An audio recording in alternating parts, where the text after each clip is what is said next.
Greetings, glorious and mighty people across the grand spectrums of time and indeed the multiverse.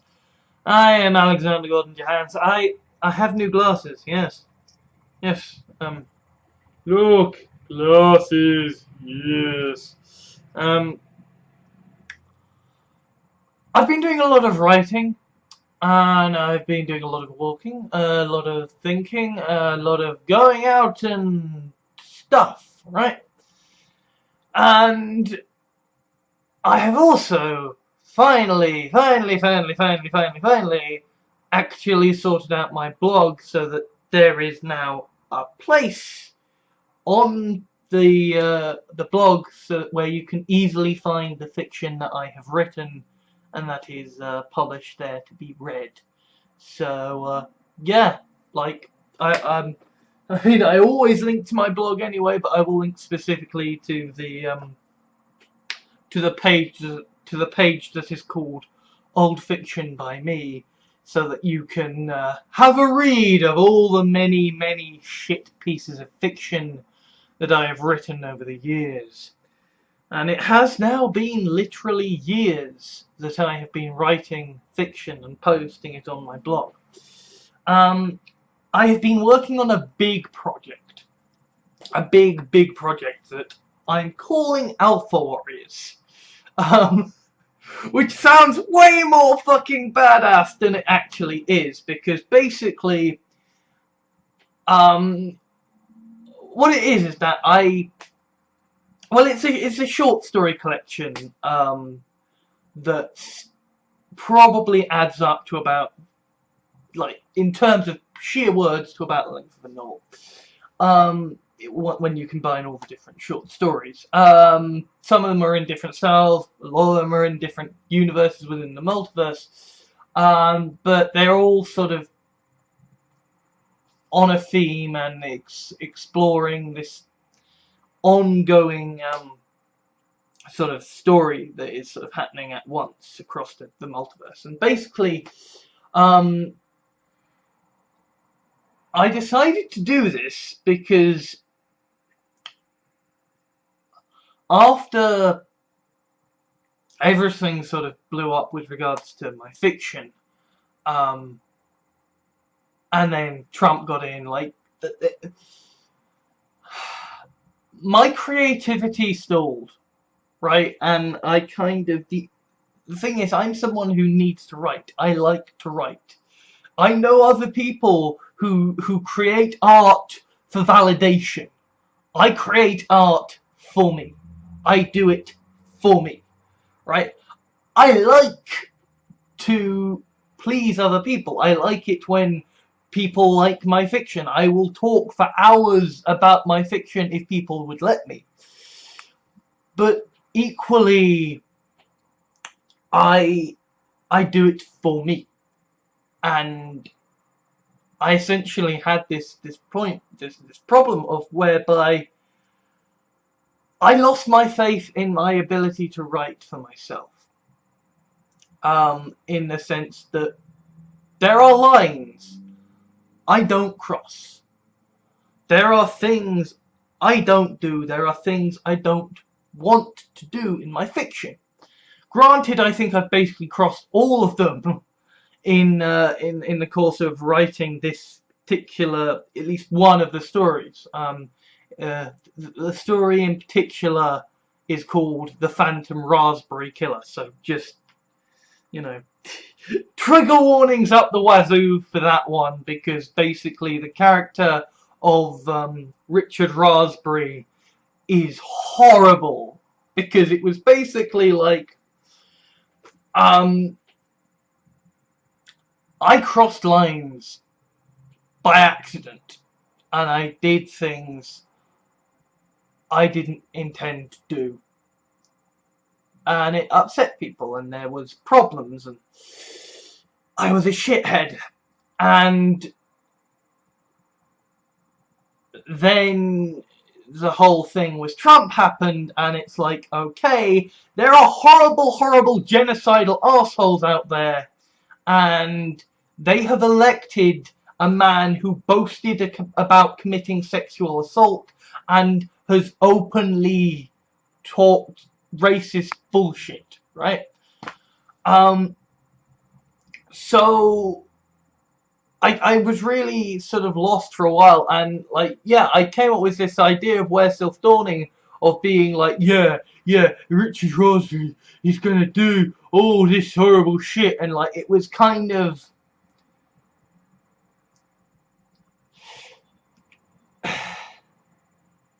it was about as terrible as an idea as I could get, whilst still being me and in the right sort of place, and that, like, okay, Trump's a git, Trump's a hellish arsehole. How do I send a message that I am pro-feminism and anti this git? I will write a story about this git creating a literal farm for women where they stage a rebellion and revolution, and no, that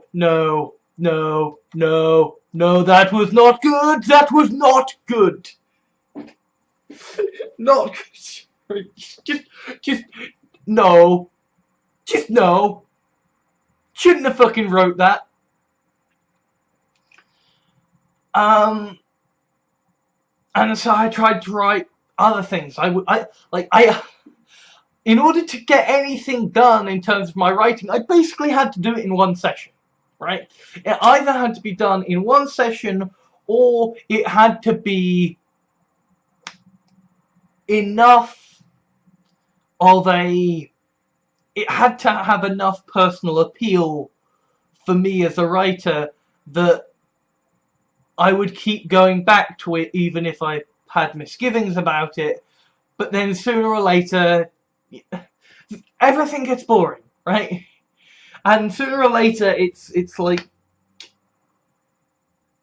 it's like the programming just stops working, right? You know, the programming has stopped sticking, you know, and it's just like, okay, suddenly I see the truth, and it's a pile of shit, and we're never writing this again.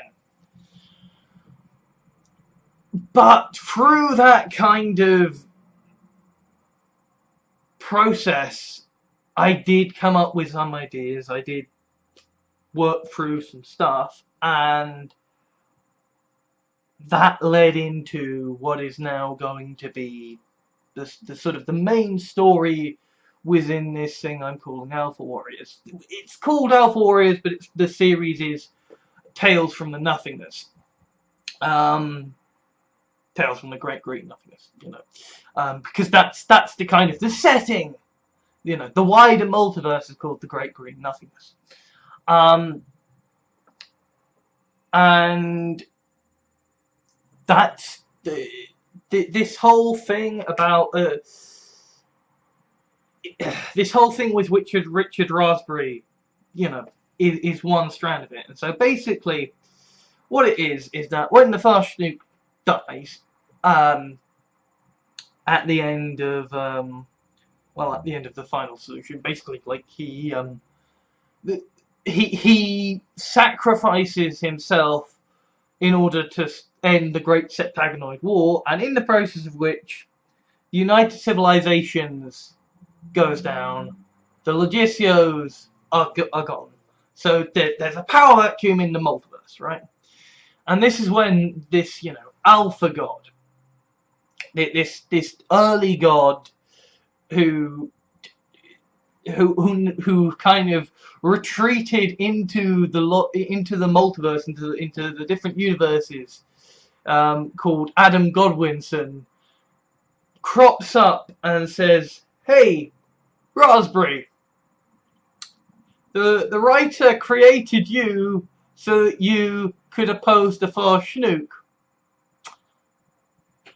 Why don't we take him on, win, and take over the multiverse?" And so basically, right, it's like, okay, what if Donald Trump was smart, more evil even than he is in reality, and backed by a fucking elder god who's kind of on a par with the first nuke?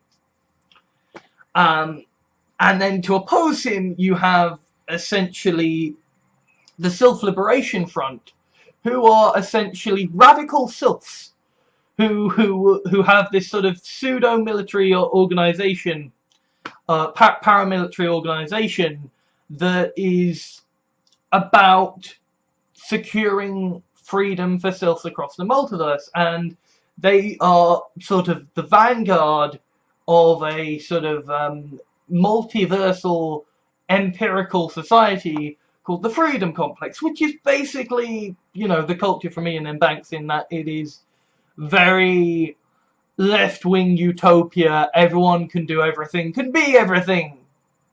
It's fine. We've got post-scarcity. Chill out.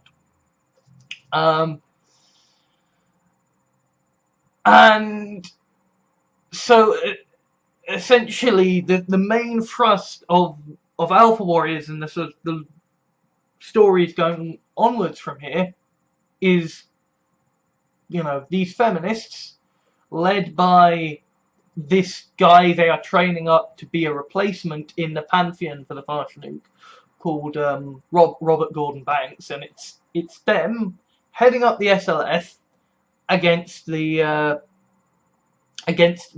so-called Raspberry Reich, the Nazis led by Richard Raspberry and Adam Godwinson, the Alpha God. And as that is going on, you've also got a number of other stories, you know. You've got Draco, the dragon superhero. You've got Viorum Castiftan, who is basically going around being the Doctor, just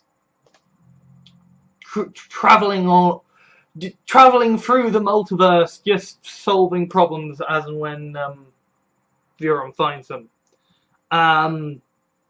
Because, of course, Viorum Castiftan is a non-binary elder god, in the sense that, like, I mean, it's kind of a thing that, you know, elder gods can kind of change gender. It's like literally a fairly big thing for the Farshanuk as well, but, like, at a certain point the Farshanuk dies and becomes the Unleasher, who is a different gender. But Viorum Castiftan is the only elder god that, like, genuinely can oscillate between male and female, and generally goes by by the pronouns they and them. It's not non-binary in the sort of, in the sense of, like, people kind of in the real world being non-binary, because, you know, Viorum's an elder god, right? Viorum's the host to an elder god, and, right, so there is a, it's a different, there is a difference there in terms of perspective. There is a difference there in terms of nuance and understanding, in that, like, because of that, because of having the host mind that already understands this shit and that's got this memories, and, like, it's kind of how, like, when I write the Farshanuk, I say that, you know, the hosts of the Farshanuk grow up mad because they've got an elder god sitting in the head, so they don't know what the fuck's going on. Essentially, with Viorum Castiftan, Viorum experiences discrimination because, you know, this is a multiverse that has very clearly been shaped by the Farshanuk, and the Farshanuk is many things, but, you know, he is also undeniably, you know, a white male. You know, it's a bit hard to say, you know, cis hetero, but, you know, there is definitely a sense of discrimination that Viorum will have grown up with as an elder god and stuff. But at the same time, because Viorum is an elder god that is non-binary, and the host is non-binary as well, there isn't the same sense of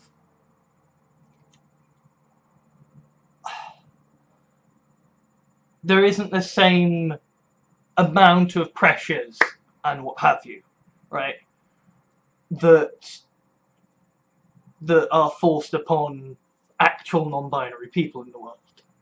Because, you know, the Farshnik was sent mad by having an elder god in his head. Vyuram Kaskiftan was calmed by the fact of, no, it's okay. Other people are non-binary too. It's alright. You can chill out. Like, yeah, you know, people are going to be arseholes, but hey, you're an elder god. They're going to fuck off. And so, kind of, and I know I'm talking about this maybe a lot more than I should, because it's literally like not brought up. It's in the thing. It's just sort of like, yes, they, them pronouns. Let's go. Right? But I am very much aware that I am talking to people who, because I have a hate cult after me, that I'm talking to people who will probably quite deliberately say both genders because they want to be obnoxious shits. So I just feel like it's worth explaining there. But yeah, you know, Vyuram's, you know, going around sorting out this shit, hunting down Greeblies from beyond the dawn of time, and what have you.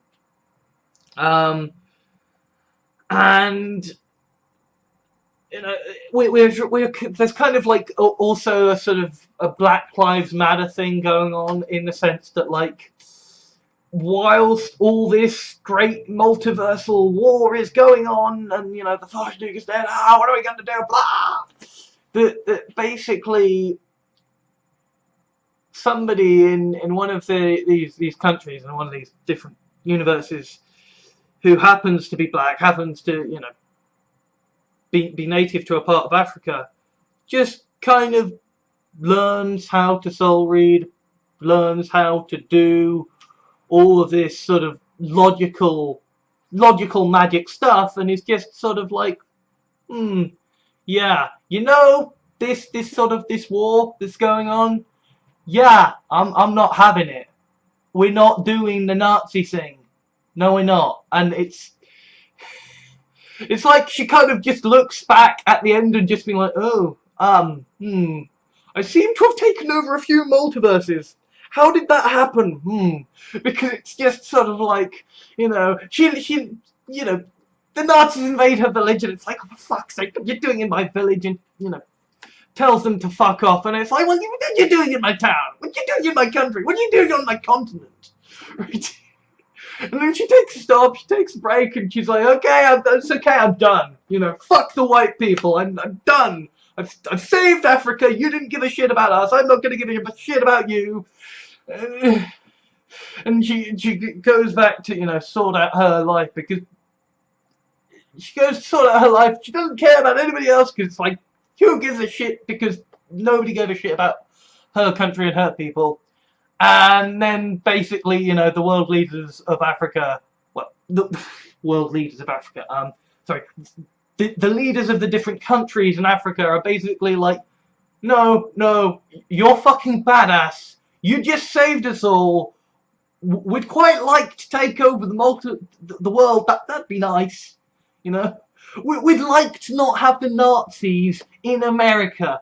That would be good. So could you just maybe, could you, yeah, could you? And she does.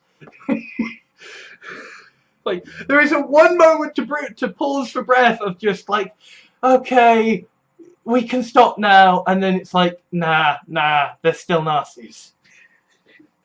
And so, at the same time as all this other stuff is going on, it's just like, you know, this great movement of, you know, these badass black women just liberating the multiverse, one universe at a time, saying, yeah, okay, we'll save you white people, but you gotta stop being dickheads. So, yeah, we're just kind of gonna restructure things, and like, hey, you like the House of Lords, so yeah, we're gonna have the House of Immigrants and Refugees, just to make sure you don't do anything fucking racist here, right?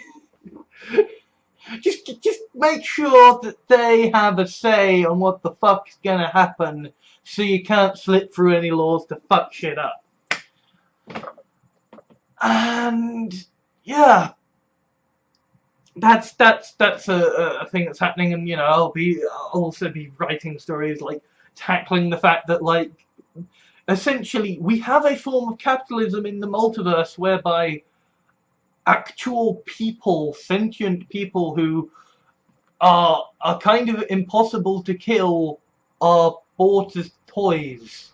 And so, like, the impact of what happens on to that, and like the fact of, you know, you had all these traveling Legisio, you know, heroes who were, you know, wandering, amoral, sadistic bastards going around from multiverse to multiverse, seducing people, what have you, and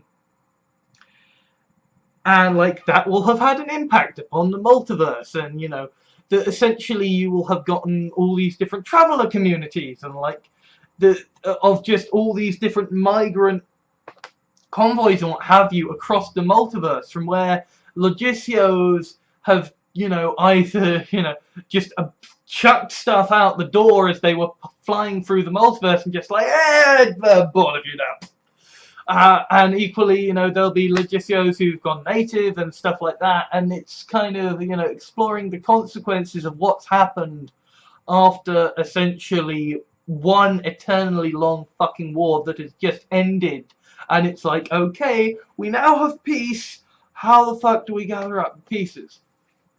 And yeah, there's also, you know, going to be the toy maker's apprentice, because, you know, basically what's happened when the Farshanuk is dead, and the Lucys are dead too, is that suddenly the Bamkirsch is the only person holding up the United Civilizations of the multiverse, right? And okay, in theory, you know, the Freedom Complex is going to sweep through, and they're going to, you know, protect everyone, but like, what happens until that happens, right? The Bamkirsch is now suddenly the only thing protecting her trade empire, which she needs to keep the products being sold, right? Like, this essentially would be, this essentially is, you know, a capitalist realizing that they are the only thing stopping the Nazis from coming in and stopping their trade. And they're like, fuck.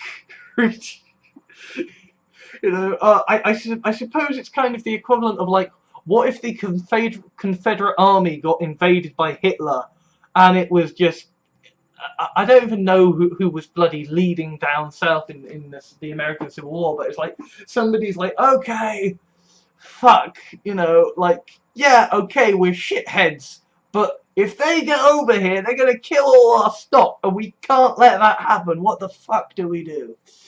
And so basically, you know, the Bamkirsch goes off to, you know, be a fucking badass and save the day herself. And as she's doing that, she leaves, she decides to leave someone behind to basically keep the produce rolling in. You know, the toy maker's apprentice, to make sure they keep being toys that can go on to be sold, as the Bamkirsch is busy making sure that that her section of the multiverse does not fall to the Nazis. So yeah, that's part of it too. It's yeah, there's a lot of things going on here. Yeah, I mean, I've also got Who Watches the Watchers, which is basically about the founding of a fourth estate across the multiverse, which is, you know, essentially a great multiversal media empire, and like the one woman strong enough to kind of get that shit done, right? Because well, it's not just about strength, it's also like someone who's like, I've got the strength to do this, but also I don't want to get involved in wars, right? I want to hold you accountable. I don't want to be the person in the trenches with the Nazis. So yeah, it's there are a lot of different stories that I'm telling here, and it's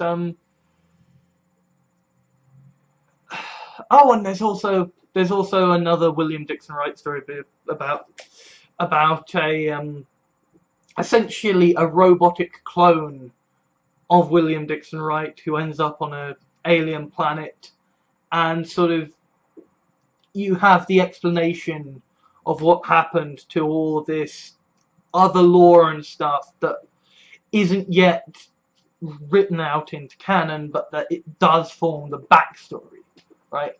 We know how the Great Septagonoid War ended. We don't necessarily know how it began and how the United Civilizations were formed and all this other stuff.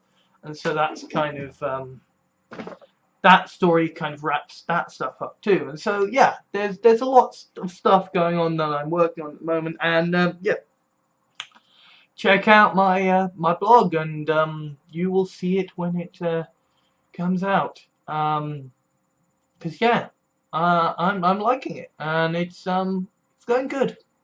Going good. Very, very good. But yeah, the Phantom Raspberry Killer will basically offend pretty much fucking everyone, including people who like the Nazis. Because, yes, spoilers, a lot of Nazis die. An awful, awful lot of Nazis die. And yeah, if you like Donald Trump, don't read my writing. Just, you know, like, I know you're special snowflakes, and that you crumple at the slightest heat and the slightest bit of salt. So just don't read that. Don't read that story. It will not be good for you. But anyway, it's yet to come out yet, because I'm still finishing off some of the stories. But yeah, I expect it will be out by sort of maybe the end of August, or certainly the end of September. I mean, I don't want to rush things, but yeah, I've had a very productive month, and I've just got a few stories left to tie up, and then I will be putting it out for free on my website. So yeah, I've been Alexander Gordon Johans, and this has been me saying, hey, I've got some fiction out. See ya. Thank you for watching my main channel. Please remember to leave a like, favourite and comment. Shout out to the Dislike Club. Subscribe if you like what you saw, and share if you know someone who might be interested in the contents of this video. If you would like to help ensure more videos get made, there are a few options available to you. You can whitelist this channel in your adblock software to ensure what ad revenue you provide has a chance of making its way to me. If you sign up to make a regular monthly donation through my Patreon, then you will get to watch a selection of videos available exclusively to my Patreon supporters over at my Patreon page. One-off donations are payable through PayPal, or if that doesn't suit your sensibilities, you can gift items through Steam or Amazon via my public wish lists.